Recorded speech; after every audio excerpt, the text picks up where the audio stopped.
Assalamualaikum warahmatullahi wabarakatuh. Perkenalkan, nama saya Sela Juniastia Marsya Saputri dengan NIM 0903 128232874 dari kelas SI Reguler 3A akan menjelaskan mengenai komunikasi tatap muka serta komunikasi digital.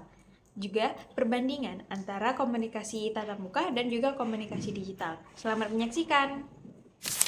Masuk pada materi yang pertama, yaitu definisi komunikasi tatap muka dan digital.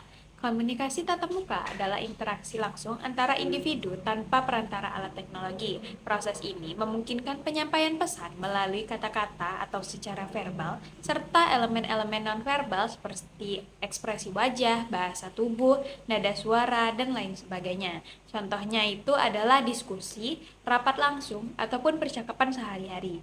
Lalu yang kedua adalah komunikasi digital, di mana komunikasi digital ini adalah bentuk komunikasi yang terjadi melalui perangkat teknologi seperti email, pesan teks, panggilan video, ataupun media sosial. Komunikasi ini seringkali mengandalkan teks, gambar, atau audio untuk menyampaikan pesan dan juga memanfaatkan platform-platform tertentu seperti WhatsApp, email, ataupun Zoom. Lanjut ke materi yang kedua, yaitu perbandingan fungsi komunikasi tatap muka dan juga digital. Yang pertama itu ada kejelasan penyampaian pesan. Pada komunikasi tatap muka, elemen verbal dan non-verbal itu membantu memperjelas maksud pesan, mengurangi kemungkinan salah paham. Sedangkan pada komunikasi digital, informasi itu seringkali bergantung pada teks, sehingga rentan sekali terhadap kesalahpahaman karena kurangnya konteks nonverbal. Lalu yang kedua, itu ada efektivitas dalam konflik, di mana pada komunikasi tatap muka itu lebih efektif untuk menyelesaikan konflik karena memungkinkan dialog langsung, membaca ekspresi lawan bicara, dan juga membangun empati. Sedangkan pada komunikasi digital, konflik itu lebih sulit untuk diselesaikan karena keterbatasan ekspresi emosional. Kesalahan interpretasi seringkali memperburuk situasi. Lalu yang ketiga ada aksesibilitas dan juga kemudahan, di mana komunikasi tatap muka itu membutuhkan kehadiran fisik dan juga menjadi tantangan lokasi atau jadwal yang tidak sesuai. Lalu pada komunikasi digital itu lebih praktis dan juga lebih fleksibel karena memungkinkan komunikasi jarak jauh kapan saja dan di mana saja. Lalu yang keempat itu ada kedalaman hubungan, di mana komunikasi tatap muka ini membangun hubungan emosional yang lebih kuat karena adanya interaksi secara langsung dan juga respon emosional. Sedangkan komunikasi digital ini kurang mendalam, terutama jika hanya mengandalkan teks tanpa interaksi visual ataupun audio.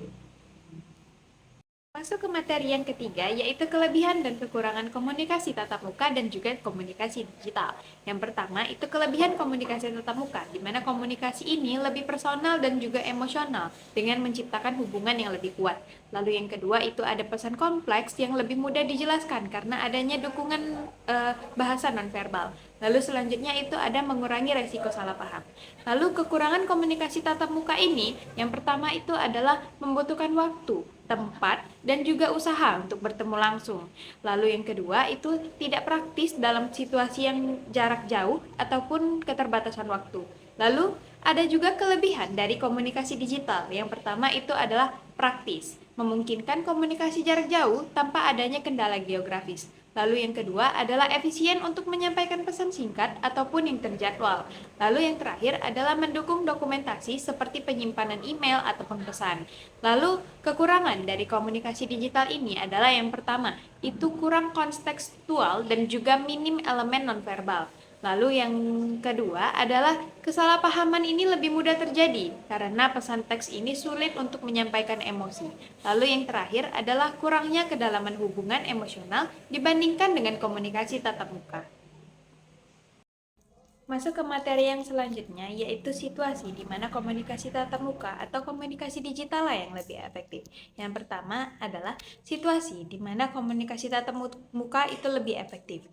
Untuk kasus yang pertama, yaitu diskusi konflik atau negosiasi penting, di mana dalam negosiasi atau penyelesaian konflik, komunikasi tatap muka ini memberikan ruang untuk membaca emosi dan juga niat lawan bicara secara lebih mendalam.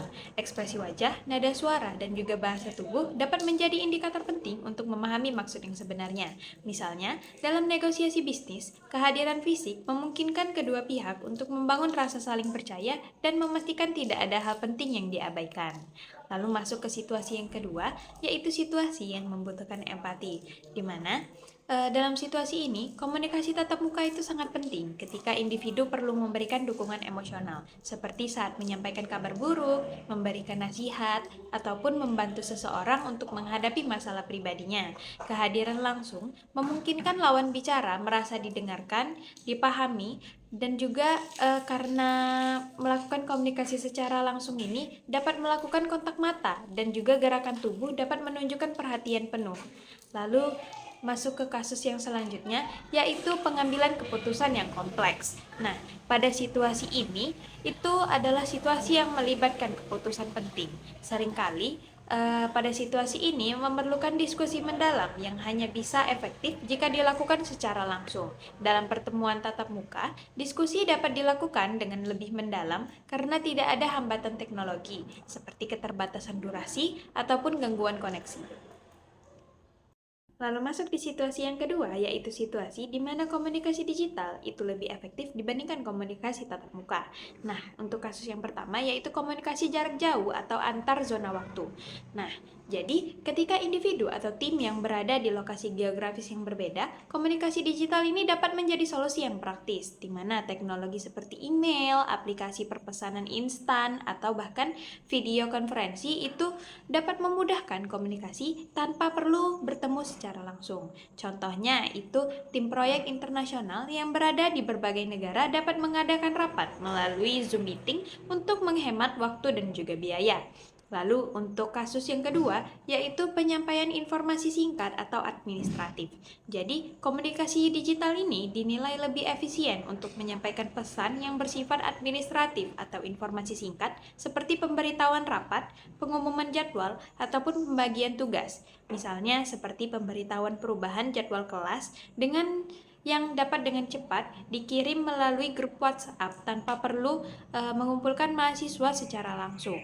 Lalu masuk ke kasus yang ketiga, yaitu dokumentasi resmi dan juga formal. Jadi, ketika komunikasi membutuhkan dokumentasi yang dapat diakses kembali di kemudian hari, komunikasi ini sangatlah efektif, seperti kontrak ataupun laporan dan juga catatan rapat. Komunikasi digital ini dinilai sangatlah efektif karena dapat menyimpan dokumentasi tersebut. Email atau platform dokumentasi berbasis cloud memberikan kemudahan untuk merekam percakapan dan juga arsip dokumen. Contohnya seperti sebuah perusahaan dapat menggunakan Google Docs untuk berbagi laporan bulanan yang dapat diedit secara kolaboratif oleh anggota tim. Sekian presentasi dari saya, semoga ilmu yang saya bagikan dapat bermanfaat untuk kalian semua. Terima kasih telah menyaksikan, sampai jumpa di video selanjutnya.